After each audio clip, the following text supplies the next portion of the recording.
आपल्याला उत्तप्पा बनवायचा आहे। त्यासाठी आपण 1 वाटी भरून रवा घेतला आहे, आपल्याला 1 छोटी वाटी भरून दही घेतलं आहे, 1 चम्मच भरून आपण मीठ घेतलं आहे आणि आपण आहे ना सोडा, आपल्याला आवडत असेल तर सोडा घाला, मऊ लागतो, छान लागतो, पण शक्यतो सोडा त्रासदायक असतो खायचा सोडा, त्यामुळे आपण मी काही सोडा टाकणार नाही। तर विदाऊट सोड्याचं मी उत्तप्पा बनवणार आहे। तर चला आता बघू।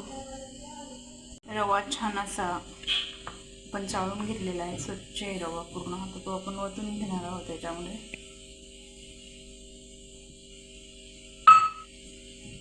आणि त्याच्यानंतर आपण त्याच्यामध्ये दही टाकून घेणार आहोत, त्याच्यानंतर आपण सोडा टाकून घेणार आहोत।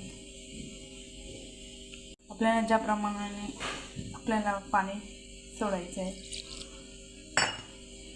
आणि चमच्याने त्याला मिक्स करायचं आहे।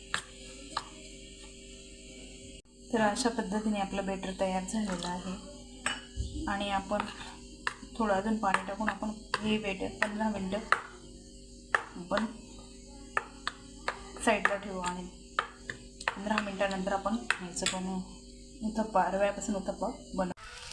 तर अशा पद्धतीने आपण बॅटर त्याच्यावर टाकून दिलेलं आहे, लोखंडाचा तवा घेतला तरी चालेल, छान होतोय। तर आपण अशा पद्धतीने झाक तयार केलेलं आहे। आता याच्यावर आपण भाज्या, कांदा, टोमॅटो, त्याच्यानंतर कोथिंबीर आपण टाकणार आहोत। अशा पद्धतीने आपण टाकून तयार केलं। आता हे आपण साईड बघू शकतो, अशी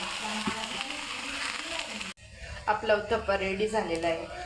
तर आता आपण डायरेक्ट खाऊन बघू आणि खूप टेस्टी आणि चवदार लागतो उत्तप्पा। तुम्ही बनवा आणि कमेंटमध्ये मला सांगा, खूप छान आहे। सबस्क्राईब करा आणि अजून आपण सबस्क्राईब करून आपल्या लिंक दिलेली आहे, तिला पण तुम्ही बघू शकता।